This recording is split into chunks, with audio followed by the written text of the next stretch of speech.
എന്ത് തെണ്ടിത്തരാടാ നീ കാണിച്ചത്? അന്ന് നീ നിധിയെ പറ്റിക്കാൻ വേണ്ടി തമാശയ്ക്ക് അതൊക്കെ പറയുന്നതെന്ന് ഞാൻ കരുതിയത്. കാര്യമായി ഒരു കളിക്ക് നിൽക്കരുതെന്ന് അന്നേ നിന്നോട് ഞാൻ പറഞ്ഞതാ. എന്നിട്ട് ആ കുട്ടിയും പറ്റിച്ചു അല്ലേ? സുഭാഷ് ചേട്ടാ, അത് ചേട്ടാ ഞാൻ ഫ്രണ്ട്ലായിട്ട് മാത്രം ഉള്ളടുത്ത് സംസാരിച്ചിരുന്നേ.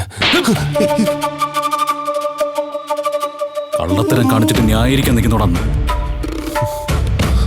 കല്യാണം കഴിഞ്ഞ് നിനക്ക് ഫോണിൽ കൂടെ കണ്ടത് പറയാൻ ഒരു കിളിന്ത് പെണ്ണ് ഫ്രണ്ടോ? മിണ്ടി പോരുത് നീ. നിധിയോടൊപ്പം ജീവിതകാലം മുഴുവൻ കഴിയണമെന്ന് നിനക്ക് ഒരു ആഗ്രഹമില്ലടാ. സ്വന്തം ഭാര്യയെ പൊസസീവ് ആക്കാൻ ഏതെങ്കിലും ഒരു ഭർത്താവ് ഇത്രയും വൃത്തിയോട് കാണിക്കണം കഴുതേ.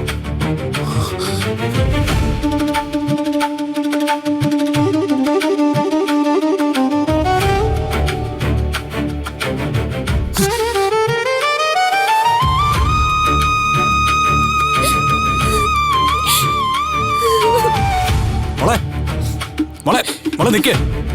മോളെ മോളെ പറയുന്ന കേക്ക്. മോളെ മോളെ ഇങ്ങനെ കരയല്ലേ, ആളുകൾ ശ്രദ്ധിക്കും. മോളെ വീട് എവിടെയാ? ഞാൻ കൊണ്ടുവന്നാക്കാം. ഞാൻ സുധീഷിനോട് കുറെ നാളായി സംസാരിക്കുന്നു, പക്ഷെ കല്യാണത്തിന്റെ കാര്യം എന്നോട് പറഞ്ഞിട്ടില്ല. അവൻ ഇപ്പൊ പറഞ്ഞു കേട്ടില്ലേ? അങ്ങനെയൊന്നും വിചാരിച്ച് സംസാരിച്ചിട്ടില്ലെന്ന്. കുട്ടി ഇങ്ങനെയാ ചിന്തിക്കുന്നതെന്ന് അവൻ വിചാരിച്ച് കാണില്ല. അതുകൊണ്ടായിരിക്കും പറയാതെ പോയത്. മോള് ചെറിയ കുട്ടിയല്ലേ, അവനെ പോലെ ഒരാളെ അങ്ങനെ കരുതലെന്ന് അവൻ വിചാരിച്ചു കാണും. അങ്ങനെയല്ല, എനിക്കിഷ്ടമാണ് സുധീഷ് നന്നായിട്ട് അറിയാം.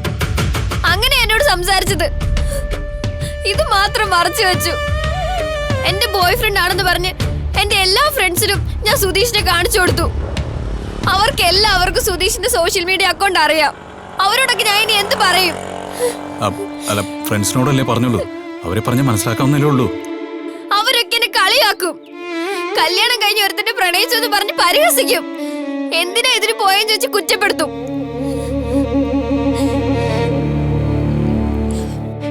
മോളെ ഇപ്പോഴെങ്കിലും മനസ്സിലായല്ലോ എന്ന് സമാധാനിക്കേ. മോളെ വീട് എവിടെയാ? ഞാൻ കൊണ്ടുവിടാം. വേണ്ട, ഞാൻ പൊക്കോളാം. ഇങ്ങനെ കരഞ്ഞു നടക്കണ്ട. നിന്നെ കാണുമ്പോഴേ എനിക്ക് കഷ്ടം തോന്നുന്നു. മോളുടെ വീട് എവിടെയാ? ഞാൻ ഇവിടെ കുറച്ച് ഫ്രണ്ട്സിന്റെ കൂടെ വീടെടുത്ത് താമസിക്കുക. ചെറിയച്ഛന്റെ വീട് വെഞ്ഞാറമൂട് അടുത്താ, പക്ഷെ ആൾക്ക് ജോലി അവിടെയല്ല. അപ്പോ അച്ഛനും അമ്മയും? അവർ ആലപ്പുഴയിലാ താമസം. ശരി, മോള് ഇവിടെ നിൽക്കേ. നമുക്ക് ഓട്ടോ വല്ലതും വരുമെന്ന് നോക്കാം.